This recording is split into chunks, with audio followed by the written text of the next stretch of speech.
ვისი შვილია ბჟიტი? ბატის თუ იხვის? იხვის ბჟიტი არის. რა თქმა უნდა, იმერეთში ვართ, სოფელი შუაგორა, თამრიკო ბებო, რომელიც მოგვიმზადებს ნამდვილ იმერულ კერძს ბჟიტი ტყემალში. გიხრათ? ეხლა შევამარილებ ბჟიტი, დავდებ ტაფაზე და ცეცხლზე შემოვდებ.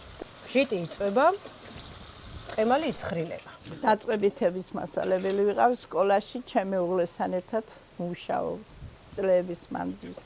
მეუღლე დამეღუპა უკვე 15 წელია. მეუღლე სკოლაში არ გაიცანი?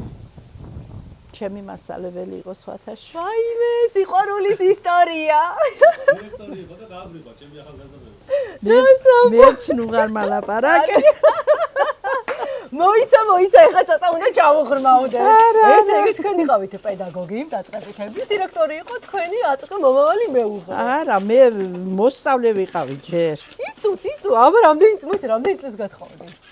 22-ში. მოსწავლეობის პერიოდში დირექტორი იყო აწყვე მომავალი მეუღლე. გავიდა დრო, თქვენ ჩააბარეთ უნივერსიტეტში, ისწავლეთ ბატონო ჩემო და დაბრუნდით მასწავლებლად სკოლაში. და მე წაიღო რომანებმა.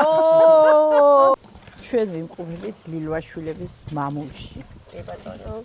ზალ ლილვაშვილის თქვენი სიძია. ჩემი სიძე იყო.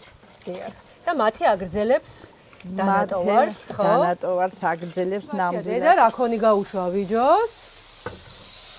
გათხოვარ გადმოვატრიალო. ეხლა ვემზადებით ჩვენ ტყემლის შესაკამაზე. კი. ცოცხალი ქორფა მწვანილები გვაქვს. აქ გვაქვს ცერეცო, ქინძი, ნიორი და ომბალო, რომელიც ამ შემთხვევაში მშრალი გვაქვს ხა, არის შოვება. დაგვრათ პილპილი ჩამეყარეთ ცოტა. აგერბახ მე მეორე კოზი. ხო, კა.